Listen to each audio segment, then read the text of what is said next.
Hey guys, how are you? It's Brad Sundberg in the studio. And man, that's what we've been doing. I've been hanging out in the studio with this guy, my buddy Danny Smart, up in Hamilton.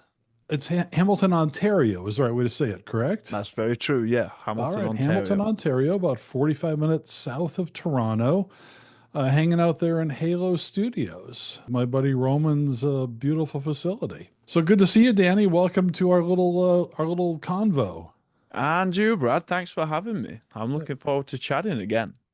So just to give a little backstory, I've worked at Halo. I've used it for a venue for a couple of my live events.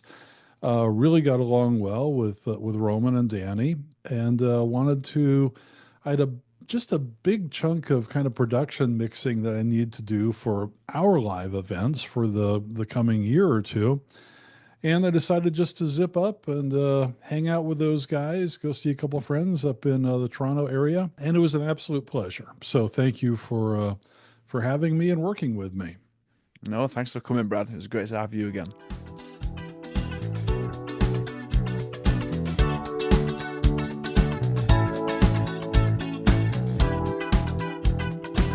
All right, so I'm kind of old school. I'm going to do this. I hope this isn't boring to our listeners, but I just want to find out a little bit about who you are before we get into the MJ Yeah. stuff. Just tell us a bit where you were born and where you grew up.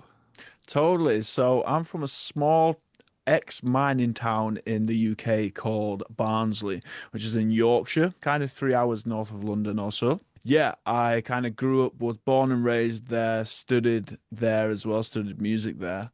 And until the age of 21, I then jumped on cruise ships for 6 years as a solo guitarist, so as a musician. And yeah, traveled all around the world, singing and playing to many people on cruise ships. So that's kind of how I cut my teeth really in music before I moved to Canada in All right. 2023. I mean, somebody that grew up with a tremendous interest in music, it Mhm. sounds like.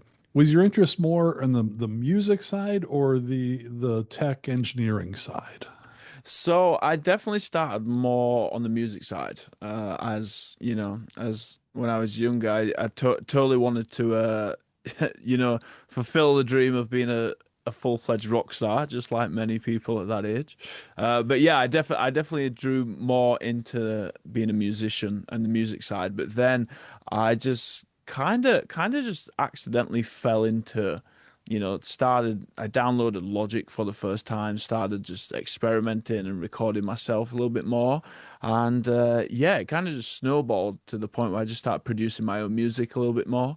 And yeah, it kind of just developed from musician to engineer essentially. So Okay. So when you were younger, you were drawn to the guitar? Is that how it started, or piano, or? yeah, so I was given yeah, I got guitar lessons from being in primary school and junior school from the age of like 5 and up to about probably about the age of 10. I absolutely hated it until I suddenly my guitar teacher handed me the chords and the music to I Walk the Line by Johnny Cash, and I'm a massive Johnny Cash fan. And then I snowballed from Johnny Cash. I started listening to Bob Dylan with his work with Johnny Cash into then listening to Jimi Hendrix's work. And it kind of just, yeah, everything just snowballed like from one artist to the next. I just kept snowballing, listening to different artists Okay. essentially. And yeah, then just carried on learning songs on finding chords on the internet and totally building up listening to more and more music and fell in love with And it. and at this point, it's just acoustic guitar that you're playing, I'm guessing. Or Yes, mostly acoustic. Yeah, mostly acoustic. Again, I kind of fell in love with country music first more than anything. So I was always, yeah, doing chords and then, yeah, just gradually progressed to playing electric. Yeah. what was your first electric guitar? It was a Squire Stratocaster was my first electric guitar, and Wow. oh, I loved it. Yeah, I loved it. It was great, especially moving from an acoustic to an electric guitar. It's so exciting the first time you hit that distortion pedal or something like that with an Right. electric guitar. Yeah, it's cool. But yeah, then I moved on to a real Fender Strat, which was amazing when I got that. So yeah. Okay. What was your first amp?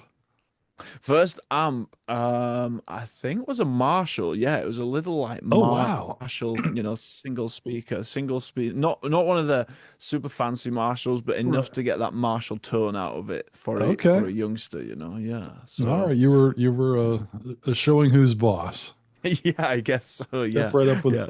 what was the first concert you ever went to? So the first concert that was So in the nearest city to me, my hometown back home is Sheffield, and I went to see REM in around about the mid 2000s. Yeah, it was REM. Yeah, Okay. yeah, REM again, and yeah, my dad and his friend were just a fan, and they decided to, I was starting to play guitar a little bit, so they thought, oh, I'd probably enjoy this. So yeah, I went along, and yeah, again, I was just exposed to a lot of great music when I was a kid, thanks That- to, mum and dad playing so much different music. So, That's awesome. You already mentioned Johnny Cash. What other like guitar influences? You mentioned Hendrix. yeah, Were you a Van Halen fan or? not so much Van Halen. No, I kind of went down the blues route a lot of the time. So I loved Jimi Hendrix was probably one of the first guitarists that I really deep dove into. Um, but yeah, I loved all the blues guys. Like I loved, early R&B stuff like Muddy Waters and Sure. going to like Buddy Guy and yeah, even like Eric Clapton stuff. And then further down the road, got into Jimmy Page and stuff like that. So I would say, yeah, I kind of fell in love with the blues and country first, So and then suddenly went through as I developed and listened to more music, kind of got onto those guys really. So like Van Halen and stuff. So yeah. After high school, you went to some college or some music school or what? Yeah, so I'll be honest, it was kind of a last minute decision. My dad kind of said, "Well, if you're not going to go to university, then what are you going to do?" So I decided to enroll in a local a university close to me, kind of the University of Huddersfield, and I studied popular music, which was kind of a big branch of music. When I say a big branch, I mean like we covered all aspects of music. So the course was there was a tiny little bit on sound recording was one of the modules, and then the rest was everything from performance. But it was kind of in that sound recording module where I just picked up a little bit of interest of like, oh, this is, I think we recorded a cover of Back in Black by AC/DC, which I'm Okay. sure sounds nothing like the original, Right. but it started that spark of wanting to, kind of record stuff and yeah, head down that route of engineering for sure back then. So you left school and then was the cruise ship was that a destination or it kind of fell in your lap or how'd that happen? Yeah, definitely kind of I guess it fell in on my lap in the way that I was in a three-piece band at the time and we were playing local gigs in and around Yorkshire. And yeah, what my drummer at the time suggested he said, we oh no, what it was is we were in several bands, and this trombone player mentioned to us that he was going to leave this band because he was going on a 6 month cruise contract of for 6 months, and months later, me and my drummer just we were finishing university, and we just said, well, why don't we try for cruise ships? And it's something I'd never thought about, Hmm. and the more and more I looked into it, I was like, oh wow, this is amazing. I mean, I just get to play music all day and wake up in the Caribbean and somewhere hot and get paid for it and travel. So yeah, we just decided to, without a lot of information, we decided to audition and we got accepted. And next thing we knew, we had a flight booked to Los Angeles and we boarded the ship there and spent 6 months around South America. So Wait. The whole band got hired? Well, We were going to apply as a three piece, but no, we ended up doing it as a duo. So it was kind of me and my drummer was playing cajon, and I was doing Okay. guitar and singing. So yeah, and that was the first 6 months. But then further down the line, yeah, I just went solo basically for the rest of the time on ships. So, but they would hire the full band if you applied for a as a band. No Yeah. kidding. So I mean, the whole cruise thing, it's fascinating. I mean, I've been on, I'm maybe a bit embarrassed to say this, but I think I've been on 10 Disney cruises. yeah, I know it comes as a surprise to you that, we are a yeah, Disney family. But I mean, the whole, what happens below decks is just, and I don't want to get onto a 20-minute tangent. I would actually love to, yeah. but I don't, I'm going to try not to. But that whole life of living in a tiny little space with hmm what, 1,500, 2,000. Yeah. Uh, Yeah, that's about it. 15, usually 1,500 crew, and then you usually have anything between 2,000 guests upwards, a lot of the time on the big right. ships. So is it crazy down there? Is it just our Yeah, imagination runs it's away with us or what? yeah, I guess to a point, especially I especially in the heyday, like back in the early 2000s, before I did cruise ships, it sounded like it was crazier than it probably is now. But yeah, I mean, it's kind of just a weird environment, Brad. It's kind of hard to explain to anybody that doesn't do it, but you're living and working together all in this close proximity, Right. and it's all for kind of a limited amount of time. So you're together for like say 4 to 6 months, and it's it's crazy because friendships, relationships, or whatever, everything gets so heightened, and everything, you become close friends really, really fast because you're just Right. doing all these amazing things together. And then the next thing, it comes 4 months down the line, it's like, oh, well, you're from Brazil, I'm from England, so we might never see each other again. Right. I'll see you the next time we bump into each other, hopefully. So it's a crazy way of life, but I recommend it to anybody in their 20s or who has no ties to anything. Go and do it because it's the best experience of my life for sure. You've traveled a lot. What's your favorite Mhm. type of food? Favorite food? Oh, I mean, I just love all types of food, which is the worst thing to choose. But I would say the standout, Brad, is it would have to be between when I was in Argentina, there was great food in Argentina, whether it was like Argentinian steak mixed with Beef? like Argentinian wine is incredible. It's just beautiful as that combination gets with red wine and steak. But Right. also between Argentina and Alaska, the seafood out of Oh, oh, it's incredible. The crab, Alaskan crab is just out of this world for me. I love that stuff. um, So, amazing. As an American, I've traveled to 49 of the 50 states, oh, really? which is pretty rare.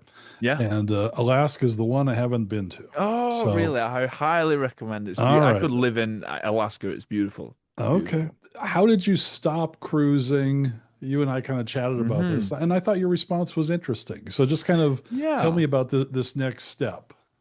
Yeah, so I the pandemic happened, of course, and then I did one or two contracts after the pandemic. And yeah, the industry just changed a lot. COVID, of course, changed the whole world, but Sure. it changed the cruise industry a whole lot. And I think the company that I was working for, there was a lot of restructuring going off, and I just decided I've kind of done 6 years of this, so it's probably time to try something different, maybe. And in 2023, I was 27, and at the time, another person on a cruise ship had told me about a visa that you can get up to the age of 30, where you can live in a different country and work for a certain amount of time. Okay. And so, yeah, I was kind of like not enjoying cruise ships as much as I had done. So, and I thought, well, if I don't try it now, then I might as well, then I'll never try it. So I decided to, yeah, leave cruise ships. And then in 2023, I decided to move to Canada. Yeah, move from the UK to Canada. And What was the draw to Canada? I'm just curious.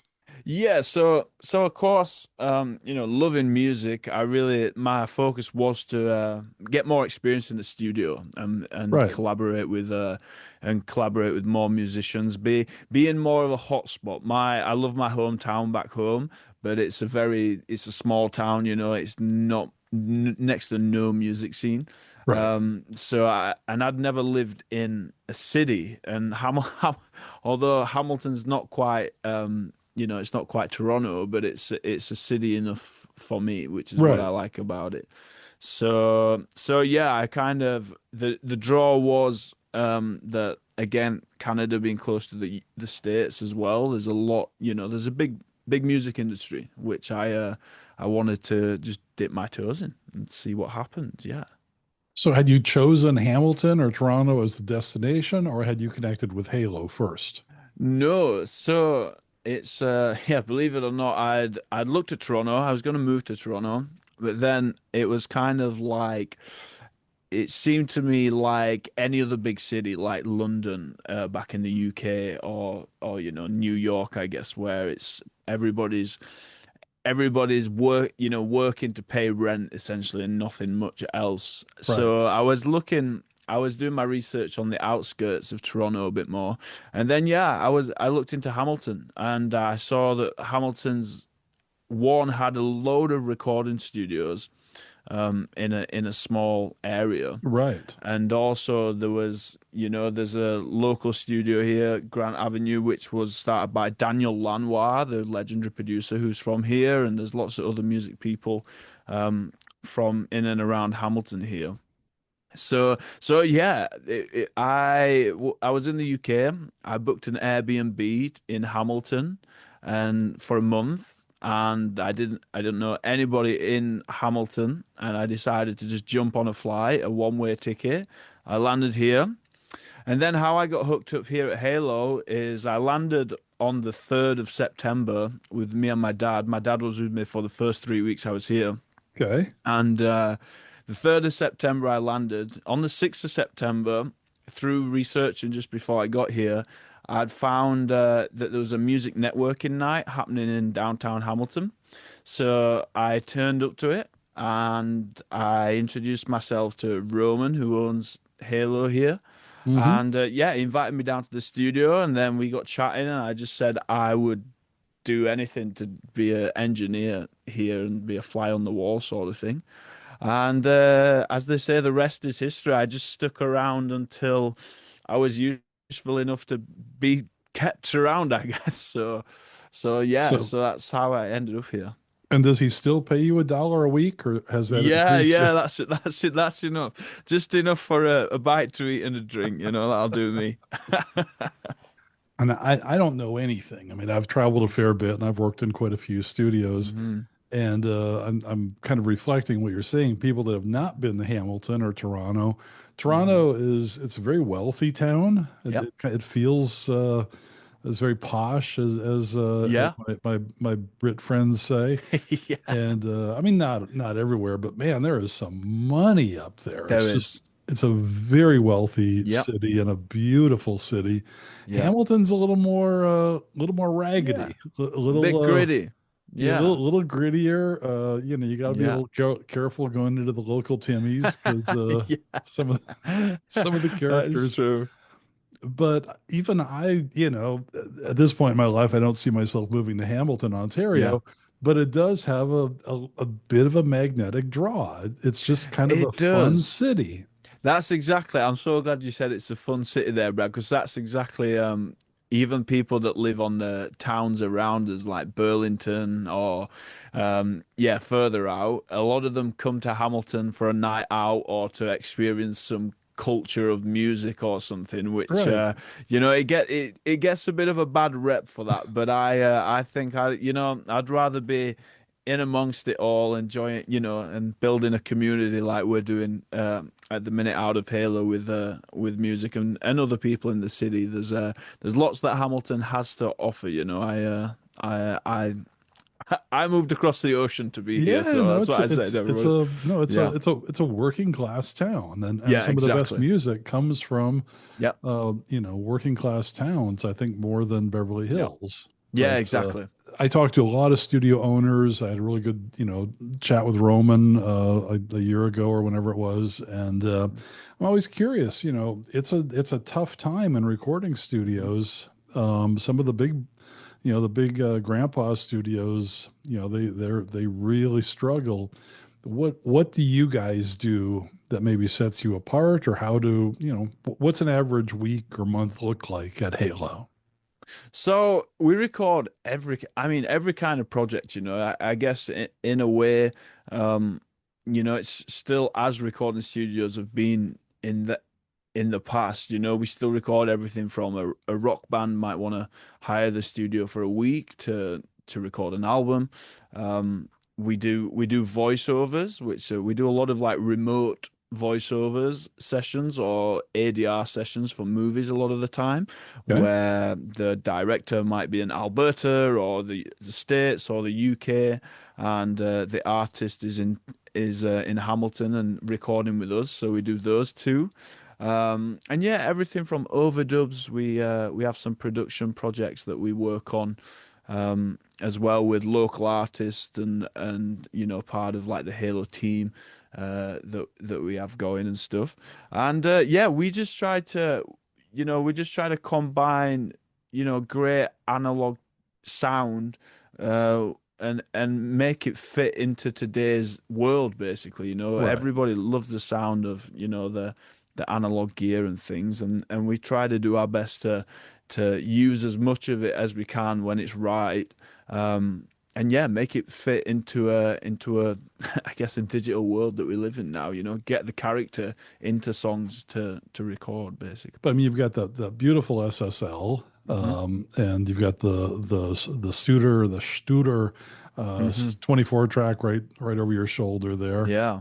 I know that Roman builds a lot of Yeah. compressors and reverbs and crazy Yeah. stuff.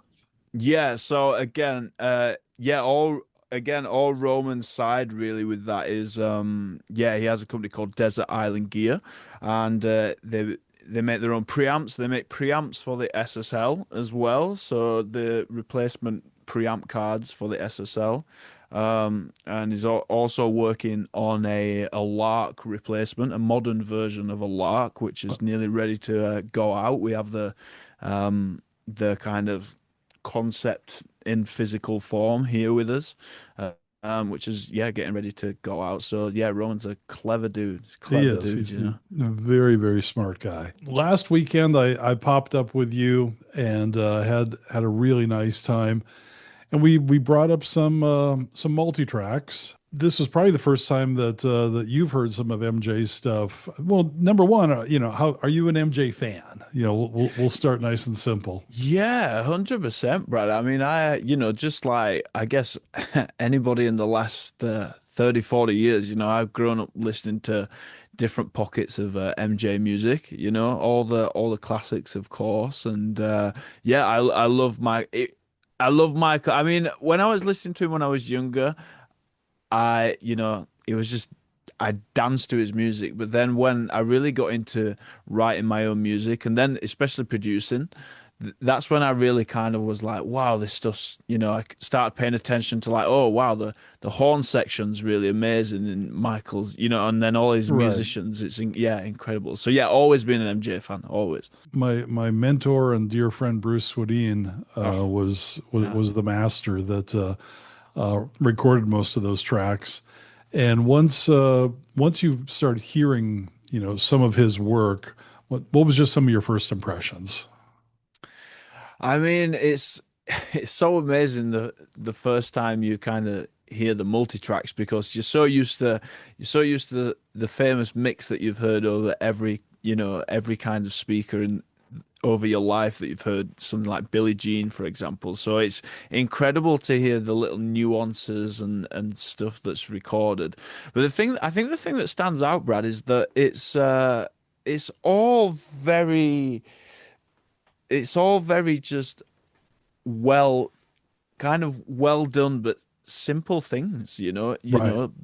put together. There's nothing that you can't do, I would say, as like a regular engineer, if you understand what I'm saying, I or a do. regular musician. It's all very just well thought out and just right microphone, right, right musician, everything. It's which is what stands out to me is how it's just great, simple stuff put together. Right. I love to cook. I'm not a great cook, but I'm an Hmm. okay cook. Yeah. And and there's kind of that I think similarity between cooking and recording Yeah. where use the right ingredients, use Mm. the right microphone, the Yeah. right spices, whatever it is. Yeah. Don't overdo it, don't overthink Hmm. it, don't overcook it. Yeah. And and then, in a way, I mean, a great recipe is a bit like a great song. I mean, you've Yeah. got to have a great song. All Yeah. all the cool widgets and plugins and analog EQs are Hmm. are not going to Yeah, make that's it. a bad song good. Yeah, and I Um, think that's it. That's exactly to add on to my point. I think that's it. Is just how everything's share. I love the way that you put it in when you've seen your talk. How it's painting a jumbo jet with a paintbrush or yeah, whatever. well, It's with like a Q-tip. yeah, What's it? exactly. Okay, so let's run down that rabbit hole just for a Hmm. second. When I talk about that, I contrast different types of engineers. Bruce Swedien is that detail painting Hmm. a 747 with a Q-tip.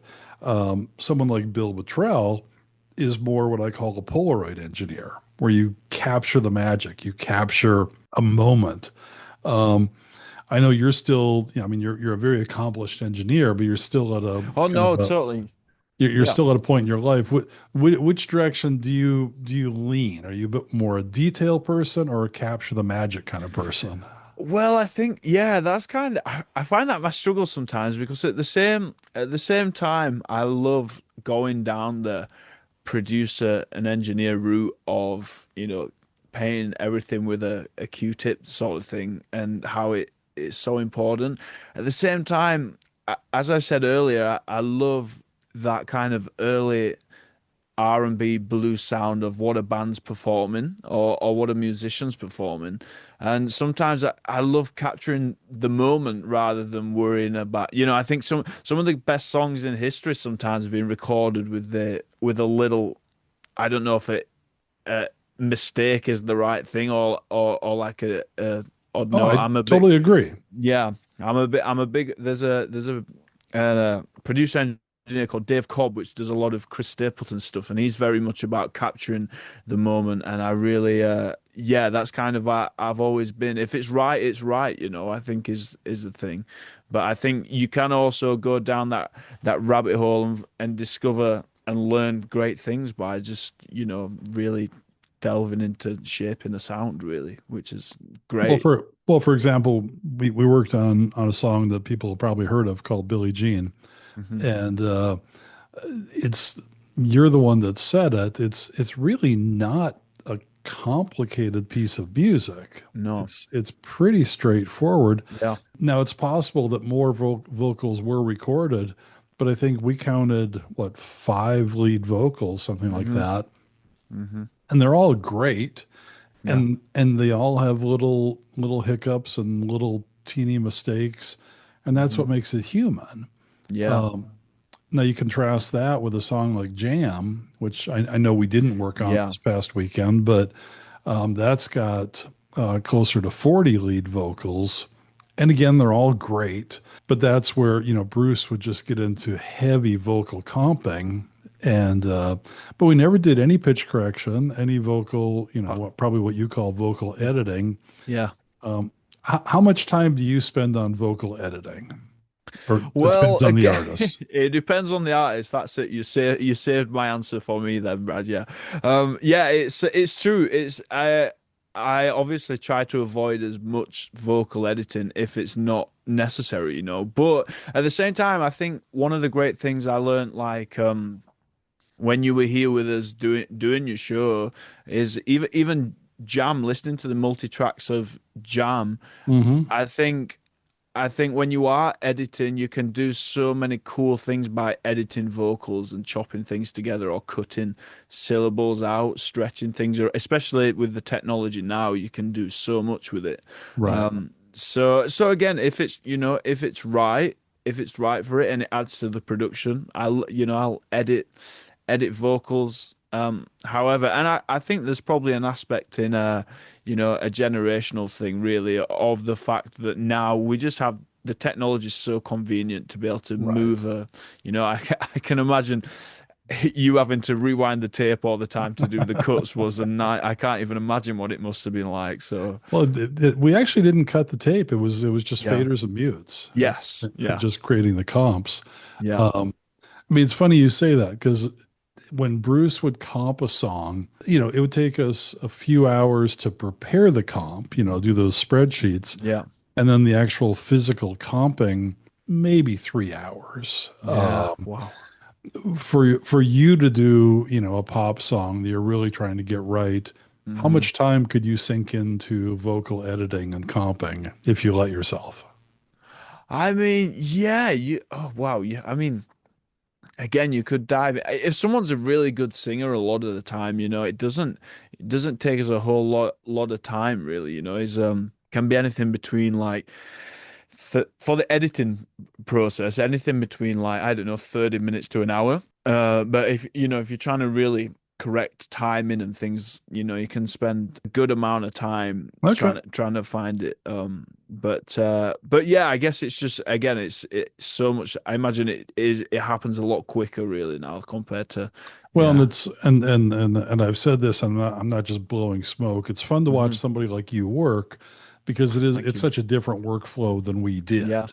Yeah. With us, it was kind of a small team of people that were, and yes, it was a lot of tapes, a lot of hmm tape synchronizers, Yeah. syncing up, two, three multi-tracks together, hmm and it is fun to watch Yeah. somebody like you that it's just so second nature, and I have Yeah. tremendous respect for that. Thank you. Um, of the songs that we did that we worked on, were there any standouts for you that? Yeah, I would say I think the one that surprised me the most that I was most fascinated with was Smile. Because Mm, I just yeah, listening to the the different orchestral mics that are recording there and I right. again from your talk when you were with us earlier this year, I saw the pictures of that being recorded in the studio, and it's like to hear it in multi-track form and hear the orchestra as it is. It was beautiful. It's Yeah. beautiful to hear, and yeah, what a thing to have been part of, and even to listen to an orchestra. The day-to-day studio doesn't get to record many orchestra these days. So yeah, Unless you move to no, Budapest. Is it yeah, Budapest? exactly. Yeah, exactly. Yeah, They go there for 5 years and you'll record a lot of yeah, orchestras. yeah, The other thing that we noticed in Smile that I thought was really interesting, you're the one that found it, was I think it was two of the mics that were in the back of the room. yeah. And I can still picture that room, Studio One at Hit Factory on West Mhm. 54th. And two of the mics were way in the back of the room. And Michael was doing some live vocals back there Yeah, during the recording. And you could actually hear his vocal leaking into a couple of those mics. yeah. That's just pure magic. That's That's it. It's the magic of the process that's captured, right there. Yeah, it's great to see that. and not to disappoint the MJ fans, I don't think we wound up using those vocals, Yeah, but Michael wanted to do it. I mean, it was kind of the yeah, Sinatra thing, hmm let's go big yeah, and record with a full orchestra. yeah. Um, what was the other song? I'm a bit embarrassed. The duet that we worked on. It's the falling in love. It's the Fallen in Love. Yeah, Man, I am an idiot.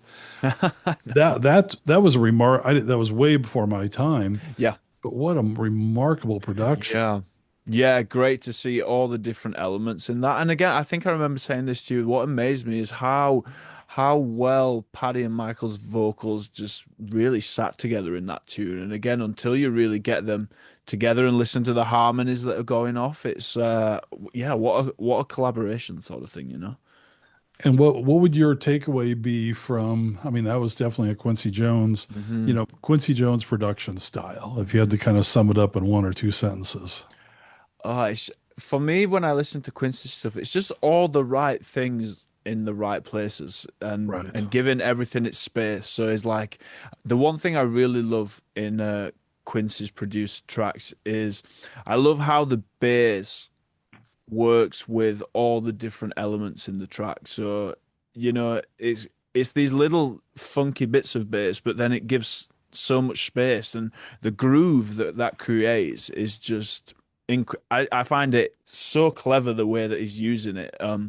I don't know if that's a Quincy element or the bass player's element to that, but I just love the space and groove that it comes. It's everything's in its right place, you know. That's what Right. I love to see.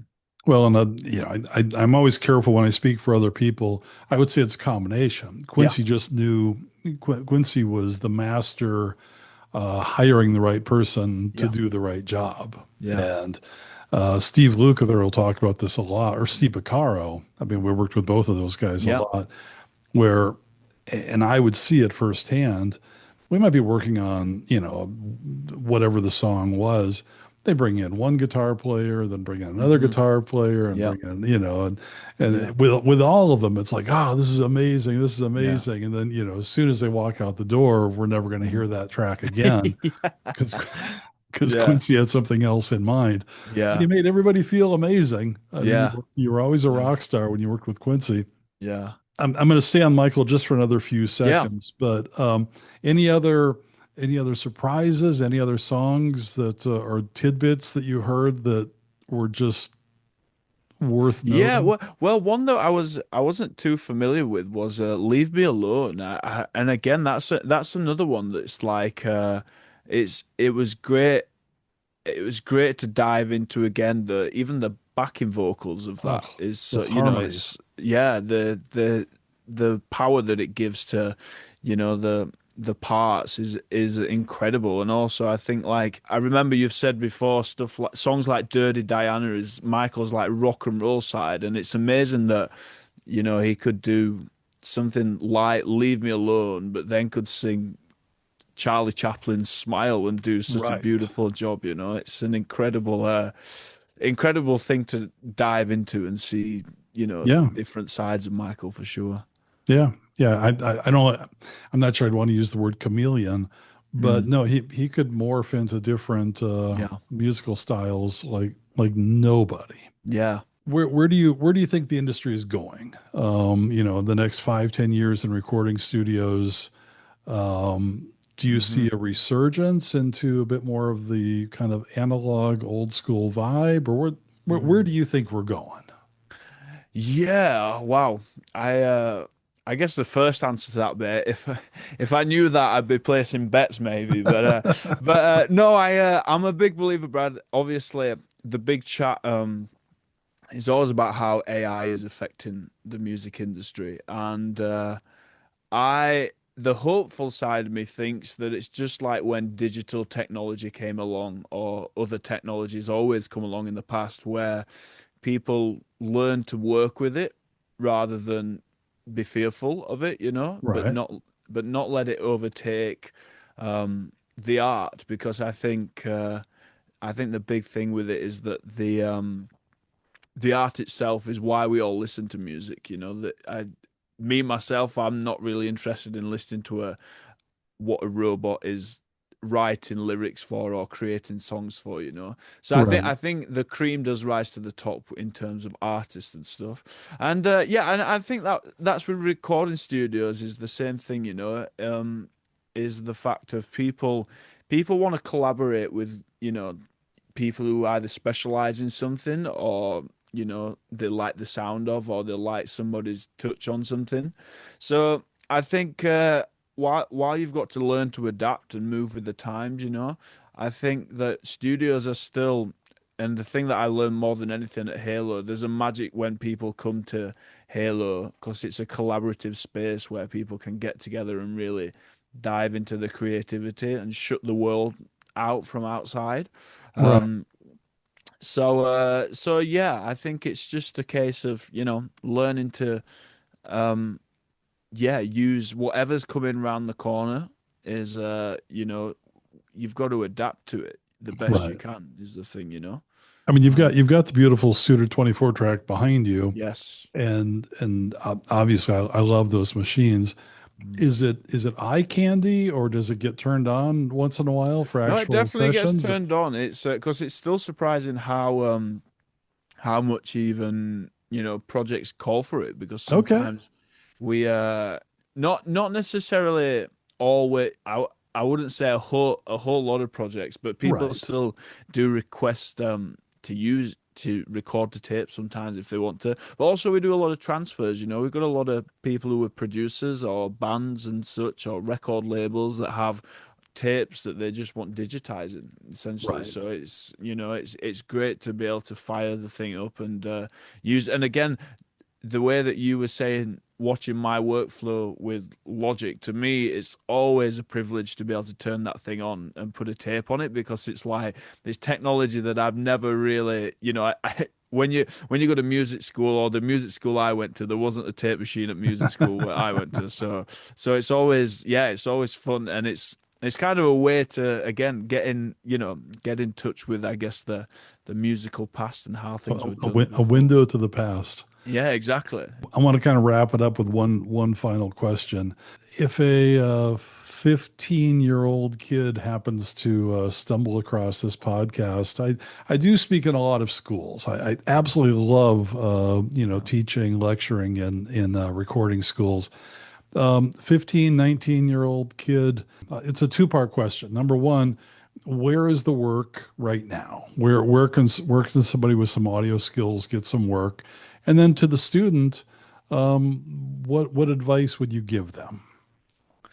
I would say that for me, the work a lot of the time is, I think it comes from you finding yourself in the industry a lot. Is there's I've always been working recently to try and get more into sync licensing, so getting tracks that are for ads and for TV because that's a really lucrative thing if you can get into doing that sort of stuff. Hmm. Um, but I guess the advice would be is just to work hard and work definitely work hard, but also just be open to you know you. I think you have to give a lot more than you get out of this industry sometimes. You have to if you want to get experience recording something, just go help your friends out and record them to start off with Right. or something like that. Right. And and Record and record everything. yeah, exactly. Record everything, and if you really love it and you're really interested in it, you'll do it. You'll do it anyway without thinking. You'll just want to be involved and just be a sponge. And so if somebody's, leave your ego at the door is what I always say in Right. the studio. Is like if you can learn something from somebody, is like even I'm sure even Bruce Swedien would be able to learn something from somebody, even these days if he was around, bless him. But Yeah. but yeah, I think you can always learn something, always be open minded to that. I think, yeah. Amazing. All right, my friend. It was an absolute pleasure hanging out with you. And And you too. uh, Thank you. I wish we would have had time to run out and grab a beer at the pub, but we will Yeah, we will absolutely do it next time. for So sure. thank you, my friend. This was great, and Thank you. look forward to coming back to the Hammer, Hamilton, the Hammer sooner than later. We're looking So, forward to having you, Brad. Thank you. all right, my friend. Cheers. Stay well. I will talk to you soon.